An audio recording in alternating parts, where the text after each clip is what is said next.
オランダ人の散布、ほとんど毎年行われまして、江戸時代では、何回ぐらい将軍がオランダに対して怒ってたとか、あるいは日本に向かってくる船が沈んだから将軍に献上するものがなくなったとか、いくつかの理由でたまに行われなかったんですが、大体、1640年ぐらいから江戸の、後期まで毎年行われて、19世紀に入ると、数が減りましたけど、17世紀、18世紀、ほとんど毎年。で、将軍に会うことが目的でしたから、だらだらにしてないんです。慌てて、大変堅苦しい重要なことが行われますから、機械に乗って途中で遊ぶことが許されなかったんです。ただし、大阪に着くと、オランダ人が物を依頼したんです。特にオランダ人がすごく大阪で買ったのは、銅で作られた、おもちゃです。たまに今でも市場とか博物館で見れますが、蛇とか、いろんな昆虫はね、そういう細工が、お魚の職人が得意だったそうで、それはたくさん輸出されました。ヨーロッパの博物館に今でも、多数あります。で、あともちろんオランダが銅座、制度の銅ですよね。銅座がありまして、オランダ人が日本にやってくる理由は、銅を輸出ためですので、大阪にいる間にそういう交渉をしたりしたんですが、大体1泊2泊ぐらいしか滞在できなくて、その後、京都に向かって行きました。で、毎年違いますが、カゴで行った時もあります。あるいは船で行った時があります。さっきお見せした、日吉丸が、あるいはもう瀬戸内海通るための船ですから、割と大きくて、川に遡ることができませんでしたから、船を大阪に置いといて、川船で京都に、行きました。あるいはカゴで。で、京都に着いたら、一泊ぐらいしか滞在できなくて、エビ屋という宿泊施設がありました。割と京都の真ん中のところで、だけど町会道に、行きやすい場所で、もちろん建物残ってないんですが、場所が知られています。で、一泊して翌朝、東海道に歩きました。鴨川を渡って大津に行って、この地図でよくわかるように、もう東海道長いですよね。皆さんご存知でしょうけども、東海道がそんなに上下がないんですよね。箱根以外、割と平らな町で歩きやすいですが、でも遠いです。僕は実は一回東海道を歩いてみたんです。東京の日本橋から、京都まで。で、13日かかります。僕は歩いてたんですけど、オランダ人がカゴで行きましたが、とにかくそれだけで2週間ぐらいかかります。長崎から京都まで、それも1週間10日間ぐらいかかりましたけど、その後江戸に行って、その後江戸に3週間ぐらい滞在して、U ターンに戻って、そういうふうに計算すると、この長崎から江戸の往復の行列が3ヶ月かかりました。というのは、1年間の4分の1、西洋人の行列を、日本を通ってたんですよね。それは非常に大きいことです。で、もちろん、割と、早く動いてたし、途中の人と自由交流ありませんでしたけれども、オランダの記録を読むと、時々その密かに人が宿に来て、してけない話をしたんです、途中で。だから交流がなかったことと言えません。大阪も江戸も京都で特別な宿泊施設がありましたけれども、その以外の町で普通の、宿に泊まりました。このルートで行きました。大名行列ほどではなかったんですけども、オランダ人大体3人、いわゆるカピタンカピタンという言葉面白いですよね。カピタンと現代の英語で船長という意味ですよね。キャプテン。もちろんオランダ語も船長。だけど、このカピタンという意味が船長という意味ではなくて、これはスペイン語から来るカピタンという言葉です。カポが頭ですよね。カピタンは、囚人、頭の人間、一番上という意味で、スペイン語では船長の意味じゃなくて、将官とかね、そういうところの主任という意味です。だからカピタンに言ったんです。それと、医者。召喚付属の医者。途中で病気になったら医者がいるかもしれませんけど、それだけではなく、医者は一応、一番、教育水準が高い人です。オランダカピタンが、あと船乗りがもちろん、もう大学行ったはずはないで、そんなに、経験がある人だろうけど、そんなに正規的な教育を受けてない人ですから、もし将軍とか江戸の幕臣に質問されることあれば、一番答えやすいだろうと思っているのは、医者です。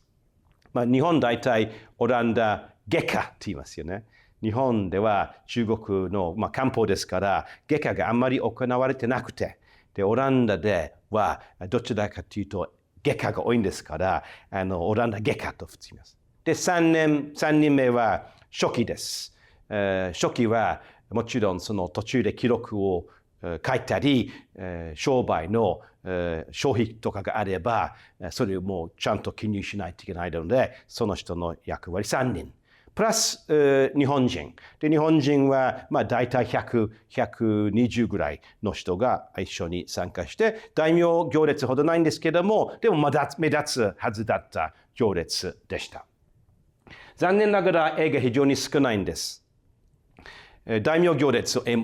の絵も少ないんですよ。ある意味で秘密でしたから、あるいは大名はもう殿様ですから、あまり勝手に大名行列の絵を作ってはいけないことです。大名コレクションにも文庫にたまに大名本人が依頼した画像残ってますが、本当に少ないんです。で、私知ってる限り、江戸後期でこのヤン・コク・ブロムホフというオランダカピタンが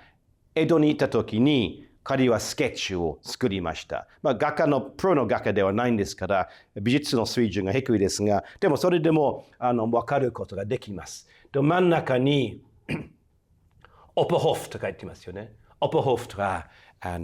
カピタンですよね。もともとのオランダ語の言葉で、ブロムホフ本人がその中に動いてたんです。それと、カゴですよね。普通のカゴです。多分、日本人なら、カゴで動くのは一番贅沢の動き方でしたけれども、ただ西洋人がそういうふうに座る習慣がないので、足がなかなかもう2週間でずっとカゴの中に座ることが大変苦しかったんです。で、時々降りたり、あるいは馬に乗ったりしたそうですけれども、あるオランダ人、あるいはもしかしてある日本人が面白いことを考えました。カゴの前にちょっと出っ張るところを作ったんですよね。そういうふうに足を伸ばして中に座ることができます。こういうようなカゴがいっぱいあったかどうか知りませんけど、たまたまこの幕末に近い例は日本から輸出されてオランダ人が本国に持ってきて、今オランダの国立民族学博物館に保管されてますからよく見えます。面白いですよね。で、途中で雨が降るかもしれませんから、ちょっと防水の布が上にかけてます。そういうふうに2週間近く動きました。で、江戸に入りました。最初の江戸初期では、こういう散布が冬で行われました。船が出港してバタビアに戻るのは11月ですから、12月、1月ぐらい、オランダ人が江戸に行けば一番合理的なのではないかという考え方あっただろうけど、問題は冬で火事が多いんですよね。もう寒いですから、みんなもう火鉢を使して、で、万が一地震が起これば、で、何回も連続でオランダ人が江戸にいる間に火事が起こったことで、ちょっと幕府にとって恥ずかしいですし、その上、せっかく持ってきた珍しい、海外のものがもう消失したら非常に残念ですから、ずらしまして、オランダ人が花見の時で江戸に入ることにしたんです。もちろん天気がいいんですけども、それだけではなく、やっぱり春っていうのは、非常に嬉しい時期ですよね。縁起のいい季節で花が美しいですから、その美しい、時期の一つとしてオランダ人がもう行列に来て、でもちろんオランダ人が商人ですけども、江戸に来る理由は将軍に挨拶するためですよね。そのぐらい将軍が偉いっていうことですね。将軍がもう地球の正反対側から人を呼ぶことができるということを江戸人にそういうことを見せられて、で、これは場所ですよね。これさっきみたいなちょっと色っぽい、川柳ではなくて、これもっとちゃんとした詩で、カピタンもつくべわせけり、君が春。カピタンのお辞儀のやる方がちょっと日本人のと違うんですけれども、彼は将軍の前に頭下がって、将軍の権力を尊敬することを見てもいますよね。君が春、もちろん将軍様も万歳という意味ですよね。で、それでオランダも花を見に行ける。馬の蔵。馬がその貨物を持ってきたんですよね。特に将軍と幕臣のための献上物です。この場所ですよね。あんな有名な場所という詩人もこういうことを書きました。で、あまりにもオランダ人と、春がもう連想することでしたから、オランダが俳諧では季語になりました。この場合では春と花という言葉出てきますから、もうすでに季語がある詩ですが、そういう季語がなくてもオランダだけでというのは、これは春の俳諧だということを理解することができます。で、江戸に入って長崎屋という宿泊施設に泊まりました。で、長崎屋もう何回も消失して再建されて、建築がほとんど知られてないんですが、オランダ側では結構文句があります。なんでかというと、オランダ人が自分が大使だと思っていますよね。オランダ国王に怒られて、将軍にオランダ国王からの献上物をあげるですから、大使の扱いが欲しがったんですが、日本側にとってもちろんそうではないんですね。商人が将軍に物をあげることですから、ちょっとその場合では立場、物の見方が変わったせいで、オランダ人が長崎に対して不満が言いましたけれども、オランダ人がちゃんと理解してなかったようなのは場所です。建築様式はわからないんですが、日本橋にありました。で、日本橋はもちろん江戸の中心で、長崎屋が日本橋にあるなら、一番中心にこの宿泊施設があって、で、日本橋の周りに幕府が使ってた重要な施設がいくつかに並んでたから、オランダ人の宿泊をそこに置くとすれば、もうある意味で日本がオランダ人を尊敬するという意味だったと思います。で、非常に絵が少ないんですが、こういう幕府の施設を勝手に描写していけないことでしたから、本当に絵が少ないんですが、これは一番有名だと思います。よく、図録とか歴史書に出てくる絵ですが、北斎ですよね。で、北斎が1799年に、東遊びという、江戸の名所、図譜ですが、東遊びが神楽ですよね。神楽の題目で、北斎それをちょっと利用して、半分冗談ですけれども、東この遊び、東どのぐらい江戸に遊ぶことできるか、どのぐらい面白い街ということを見せて、で、それがもうベストセラーになりましたので、3年後で、本を短くしたんですけれども、多色釣り。これはその多色釣りの重版です。で、多色釣りにすると、オランダ人の赤い髪の毛を見せることできます。もともとの白黒の絵がもちろんそれを見れなかったんです。紅毛人って言いますよね。オランダ人の紅の髪の毛がありました。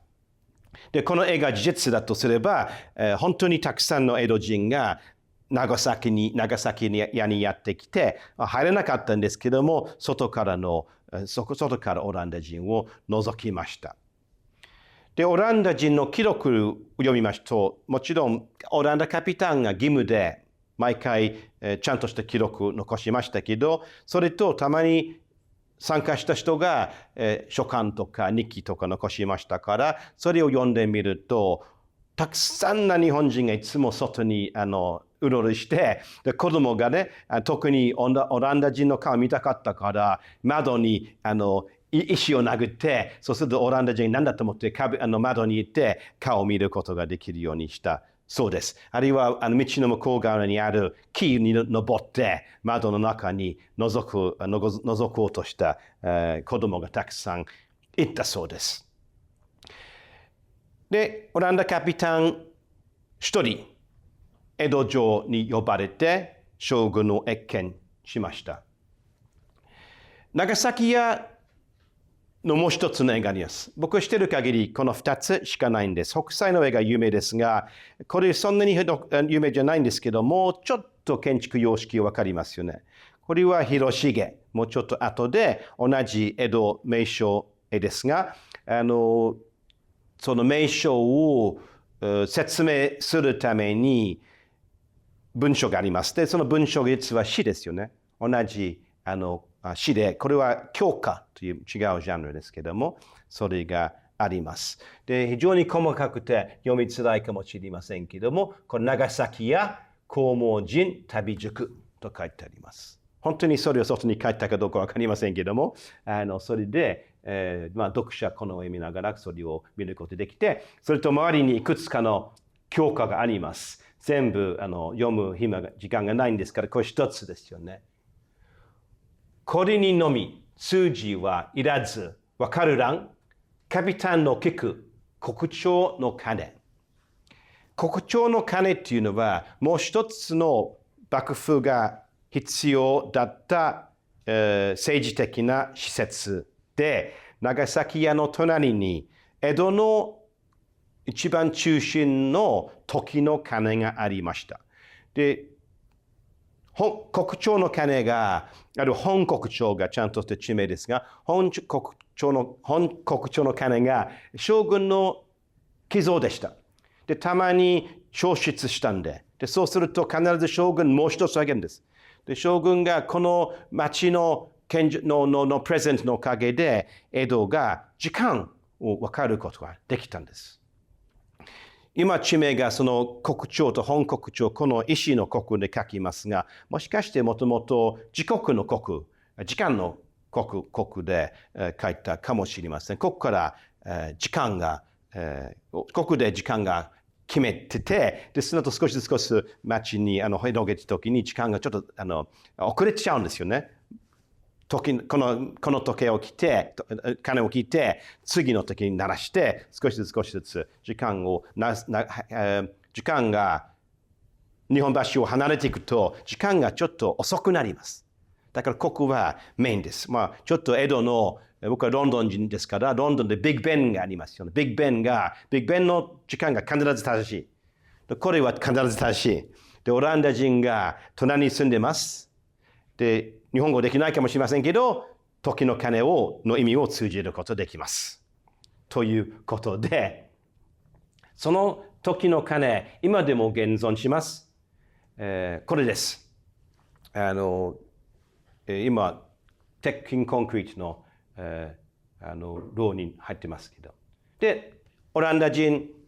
一人だけ、カピタンが江戸城に呼ばれて、で、大体非常に長く待たされました。将軍に会うことなら必ず待たされます。将軍を待たせていけないんですから、朝早く行って、おそらく午後まで、どっかに待合室みたいなところに待たされて、その後来いって言われて、松の廊下を通って、百条間に入って、で、担当者が、オランダカピタンって言って、でそれで終わり。それでオランダ人去っちゃうんです。その20秒の挨拶のためにわざわざやってきたんです。で、それが終わって長崎に戻って、その後もうちょっとゆっくりすることができました。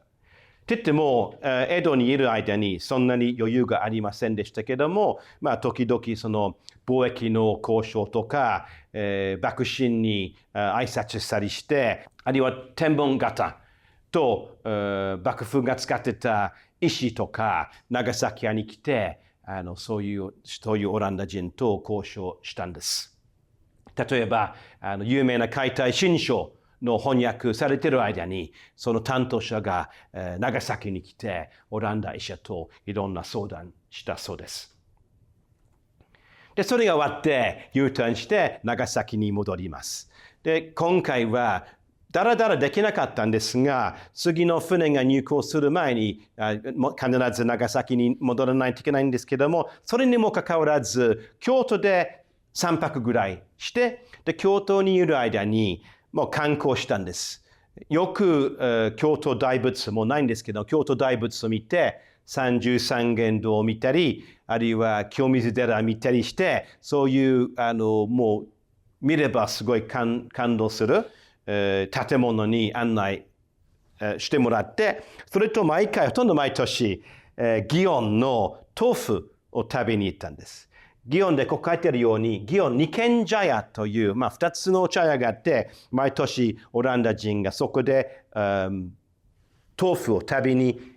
行きました。で、これが絵が事実だとすれば、これはオランダ人一人ですよね。これもう一人。おそらくこれは3人目。で、武士階級の人でも、